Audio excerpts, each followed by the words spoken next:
السلام علیکم ورحمۃ اللہ وبرکاتہ۔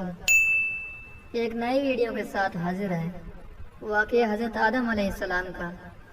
اللہ تعالیٰ نے انسانیت کو سیدھی راہ دکھانے کے لیے بہت سے نبی اور رسول بھیجے، جن کی صحیح تعداد صرف اللہ تعالیٰ ہی کو معلوم ہے۔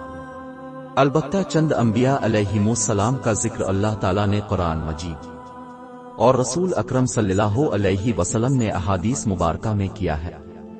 ان میں سے سب سے پہلے نبی حضرت آدم علیہ السلام ہیں۔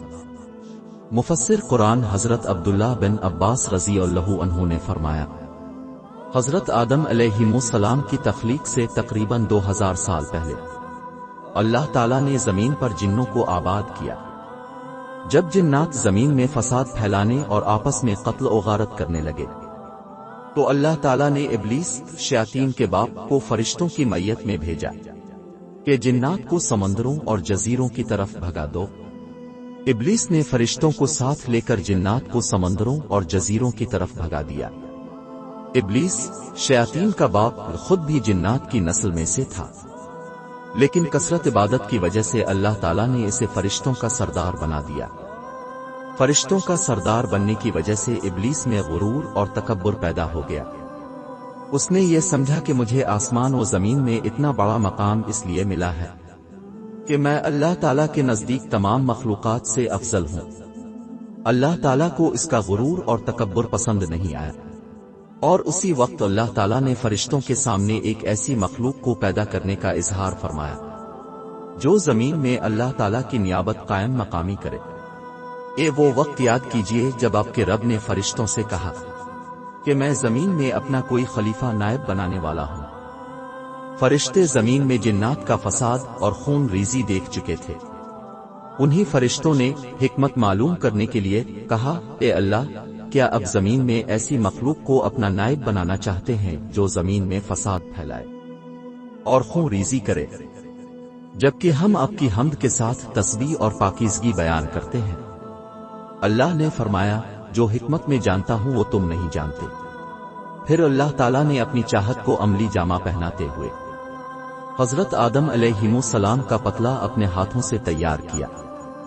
فرمان الہی ہے۔ ترجمہ: اللہ نے فرمایا، اے ابلیس، جسے آدم کو میں نے اپنے ہاتھوں سے پیدا کیا ہے، اسے سجدہ کرنے سے تجھے کس چیز نے روکا؟ احادیث: قیامت کے دن اہل ایمان جمع ہو کر آدم علیہ السلام کے پاس آئیں گے اور عرض کریں گے، اب تمام انسانوں کے باپ ہیں، اللہ تعالیٰ نے آپ کو اپنے ہاتھ سے پیدا فرمایا، فرشتوں سے آپ کو سجدہ کروایا اور آپ کو چیزوں کے نام سکھائے۔ آپ اپنے رب کے سامنے ہماری سفارش کیجئے تاکہ ہمیں اس مصیبت میدان محشر کی ہولناکیوں سے نجات مل جائے۔ آپ علیہ السلام فرمائیں گے، آج اللہ تعالیٰ بہت غصے میں ہے، آج سے پہلے کبھی اتنے غصے میں نہیں آئے تھے اور نہ ہی بعد میں آئیں گے۔ اللہ نے مجھے درخت کے پاس جانے سے منع کیا تھا، لیکن مجھ سے غلطی ہو گئی، لہذا اب کسی اور کے پاس چلے جاؤ۔ سب سے افضل دن جمعہ کا ہے، اسی دن آدم کو پیدا کیا گیا، اسی دن انہیں جنت میں داخل کیا گیا، اس دن جنت سے نکالا گیا، اور اسی دن قیامت قائم ہوگی۔ اللہ سبحانہ و تعالیٰ نے آدم علیہ السلام کی شکل و صورت بنانے کے بعد جب تک چاہا انہیں ڈھانچہ کی صورت میں پڑا رہنے دیا۔ ابلیس شیاطین کا باپ آدم علیہ السلام کے پاس چکر لگاتا رہتا تھا۔ جب اس نے دیکھا کہ یہ جسم اندر سے کھوکھلا ہے تو اس نے اندازہ کر لیا کہ یہ ایسی مخلوق ہے جو اپنے نفس پر قابو نہیں رکھ سکے گی۔ اللہ سبحانہ و تعالی نے آدم علیہ السلام کو پوری زمین سے جمع کی گئی مٹھی بھر خاک مٹی سے پیدا فرمایا۔ اسی وجہ سے آدم علیہ السلام کی اولاد بھی مختلف رنگوں کی مٹی کے مطابق پیدا ہوتی ہے۔ ان میں سفید، سرخ، سیاہ اور درمیانی رنگوں کے بھی ہیں۔ اسی طرح نیک اور بد، نرم خو اور سخت طبیعت اور درمیانی طبیعت والے ہیں۔ اللہ تعالیٰ نے حضرت آدم علیہ السلام کو جمعہ کے دن اپنے ہاتھ سے انسانی صورت میں پیدا فرمایا تاکہ ابلیس اپنی بڑائی کا دعویٰ نہ کر سکے۔ اس کے بعد کچھ مدت تک مٹی کے بنے ہوئے ایک جسم کی صورت میں پڑا رہنے دیا۔ فرشتے اور ابلیس اسے دیکھ کر خوف زدہ ہوتے۔ ابلیس گزرتے ہوئے اسے ٹھوکر مارتا جس کی وجہ سے ایسی آواز پیدا ہوتی جس طرح مٹی کے بنے ہوئے برتن سے کسی چیز کے ٹکرانے کے بعد پیدا ہوتی ہے۔ اس لیے وہ کہتا تھا، اللہ نے انسان کو ٹھیکری جیسی بجنے والی مٹی سے پیدا کیا۔ ابلیس ایک مرتبہ موقع پا کر حضرت آدم علیہ السلام کے منہ کی طرف سے بدن میں داخل ہوا اور دوسری طرف سے نکل گیا اور فرشتوں سے کہنے لگا، اس سے مت ڈرو، یہ آدم اندر سے بالکل کھوکھلا ہے، اگر مجھے اس پر قابو پانے کا موقع ملا تو میں اسے ضرور گمراہ کروں گا۔ اللہ تعالیٰ نے آدم علیہ السلام کو پیدا کیا تو ان کا قد 60 ہاتھ لمبا بنایا، پھر ان میں روح پھونکی اور فرمایا، جا کر فرشتوں کی جماعت کو سلام کہیے اور ان کا جواب غور سے سنیے، وہی تمہارے اور تمہاری اولاد کے سلام اور جواب کا طریقہ ہوگا۔ آدم علیہ السلام نے فرشتوں کی ایک جماعت کے پاس جا کر کہا، السلام علیکم۔ فرشتوں نے جواب دیا، السلام علیکم ورحمۃ اللہ، یعنی ورحمۃ اللہ کا اضافہ کر دیا۔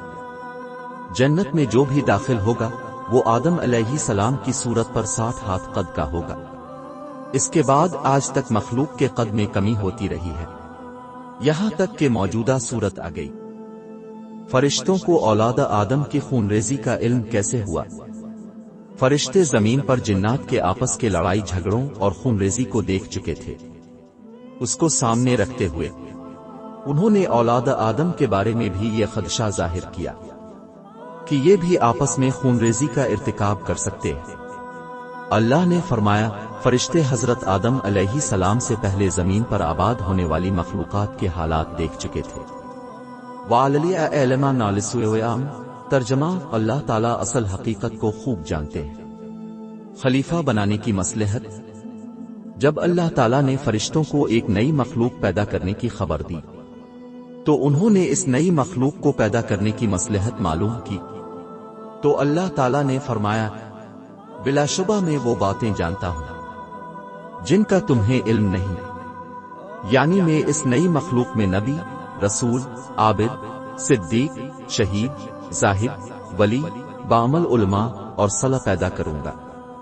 رسول اکرم صلی اللہ علیہ وسلم نے فرمایا، جب فرشتے فجر کے وقت بندوں کے اعمال لے کر آسمان پر چڑھتے ہیں تو اللہ تعالیٰ جاننے کے باوجود ان سے پوچھتے ہیں، تم نے میرے بندوں کو کس حال میں چھوڑا؟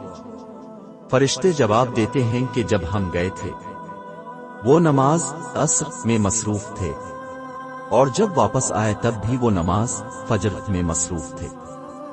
یعنی فرشتوں کو جس مصلحت و حکمت کی جستجو تھی وہ انہیں انسان کے عبادت میں مصروف ہونے کی صورت میں دکھائی جاتی ہے۔ فرشتوں کا حضرت آدم علیہ السلام کے لیے سجدہ۔ اللہ تعالی نے حضرت آدم علیہ السلام کے جسم میں روح پھونکنے سے پہلے ہی فرشتوں کو اس بات کا پابند کر دیا تھا کہ جیسے ہی میں آدم علیہ السلام کی تخلیق مکمل کر کے اس میں روح ڈال دوں تو تم ان کے سامنے سجدہ تعظیمی میں گر جانا۔ جب اللہ تعالیٰ نے حضرت آدم علیہ السلام کی مکمل شکل و صورت بنانے کے بعد اس میں روح ڈال دی تو فرشتے اللہ تعالیٰ کے حکم کی تعمیل کرتے ہوئے فوراً حضرت آدم علیہ السلام کے سامنے سجدہ میں گر گئے۔ ویڈیو اچھی لگے تو لائک کریں، ہمارے چینل کو سبسکرائب کریں۔ انشاءاللہ ایک نئی ایپیسوڈ کے ساتھ حاضر ہوں گے۔ السلام علیکم ورحمۃ اللہ وبرکاتہ۔